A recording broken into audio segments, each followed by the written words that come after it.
რამდენიმე წლის წინ ქალაქ ზუგდიდში მდებარე ერთ-ერთ ცენტრალურ ქუჩას, თაბუკაშვილის ქუჩას, მოსახლეობის აზრის გათვალისწინების გარეშე ეს ქუჩა დაყვეს სამ ნაწილად და შესაბამისად უწოდეს იკალიშვილის, ლაღიძის და თაბუკაშვილის სახელები. ვინაიდან ქალაქში უკვე არსებობდა რევაზ ლაღიძის ქუჩა, მისი სახელის გადმოტანით აიხსნა მაშინ ყოფილი ლაღიძის ქუჩისთვის გრიგოლ ქობალიას სახელის მინიჭება. საინიციატივო ჯგუფის თხოვნა აღდგეს ადრე არსებული სახელი და თაბუკაშვილის ქუჩა ეწოდოს ზემოხსენებულ ქუჩად მთლიანად და ასევე დაუბრუნდეს უდიდესი ქართული კომპოზიტორის რევაზ ლაღიძის სახელი ამჟამად გრიგოლ ქობალიას სახელობის ქუჩას. მე და ჩემი პრაქტიკულები არ უჭერთ ამას ხარს გადართმევასთან დაკავშირებით, იმიტომ რომ არის გარკვეული ქუჩები სადაც შეიძლებოდა ისევ ლაღიძის ქუჩის დაბრუნება წარმოსადი ქუჩებზე, რომლებიც შორაშორის რუსული წარმომავლობის დასახელებით არის დასახელებული, დღეს კიდე გვაქვს ისეთი ქუჩები ჩვენ ზუგდიდში, ქალაქის ტერიტორიაზე და დარჩენილი ყოფილიყო გრიგოლ ქობალიას ქუჩა. ვინც კომისიის მაგ სიტყვას ესწრებოდა, ჩვენ ნახეთ, რომ პირველი იქიდან დავიწყოთ, რომ ოჯახმა ამასთან დაკავშირებით არ იცოდა. ეს ერთი, მეორე მოსახლეობამ, რომელმაც ვითომ მოსახლეობა, რომელმაც შემოიტანა ეს წერილი, ბატონი თენგო დამეთანხმება, ალბათ კარგი იქნებოდა, რომ შეგიძლიათ თვითონ გადაამოწმოთ, რომელიც აქ იჯდა კომისიის ხდომაზე, იმავე დღეს თქვა, რომ მისი ხელმოწერა, რომელიც იყო განცხადებაზე, არ იყო მისი და არ ეკუთვნოდა მას.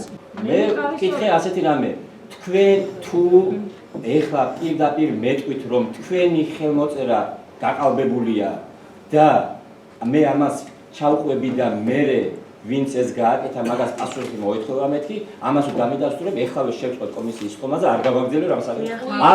არა, ეხლა ამის ზუსტად იყო კომისიის წევრები. მოწმოთ, ჩვენ დავაყენებთ და მიხარო, არა, მე ამას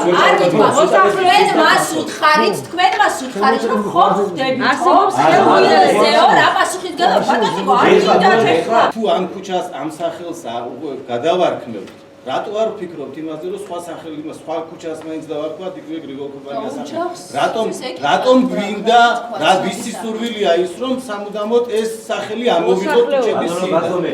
რატომ არ მივიდა? კი ბატონო, მოსახლეობა მოითხოვა, ხო? კი ბატონო, მაგრამ ამ მიმართულებით რატო არ მივიდა? ისტორია, მაშინ ეხლა რატო გავაშალე? უბრალოდ პროცედურა გრძელდებოდა თვეების განმავლობაში და რაღაც გადაწყვეტამდე მივიდა. ეს არ იყო მხოლოდ ჩვენი გადასაწყვეტი. ჩვენ პირდაპირ ხედავთ პოლიტიკურ მოტივს და ამაში პირდაპირ გარეული იყო ქალაქის მერი ირაკლი გოგოხია, რომელიც თვითონ დადიოდა კეთილმოწყობის სამსახურის უფროსთან მამუკაცი მიდიასთან ერთად და ითხოვდა საკრებულოსგან კატეგორიულად, რომ შეცვლილიყო ქუჩის სახელწოდება. ეს არის პოლიტიკური შურისძიება გოგოხიას მხრიდან, ქალაქის ყოფილი გამგებელის ალიკა ქობალიას მიმართ, მხოლოდ და მხოლოდ იმის გამო, რომ ალიკა ქობალია არის ერთიანი ნაციონალური მოძრაობის აქტიური მხარდამჭერი. პირად ინტერესზე არ შეიძლება საუბარი ყოფილიყო, ჩვენ ყველანი ზუგდიდელები ვართ და მიუხედავად პოლიტიკური რაღაცა განსხვავებული აზრებისა, ეს სულაც არ ნიშნავს იმას, ვითომეტეს გარდაცვლილ პიროვნებაზე, რაიმე აუგის თქმა და ან რაღაც სხვა პირად ინტერესების გამოთქმა და აქედან გამომდინარე იმ ქუჩას ერქვა ლაღიძის ქუჩა და უბრალოდ ისტორიული სამართლიანობა აღდგა ლაღიძის ქუჩას დაუბრუნდა ლაღიძის ქუჩის სახელი და რევაზ თაბუკაშვილის ქუჩას დაუბრუნდა რევაზ თაბუკაშვილის სახელი. ეს იყო ყველაფერი.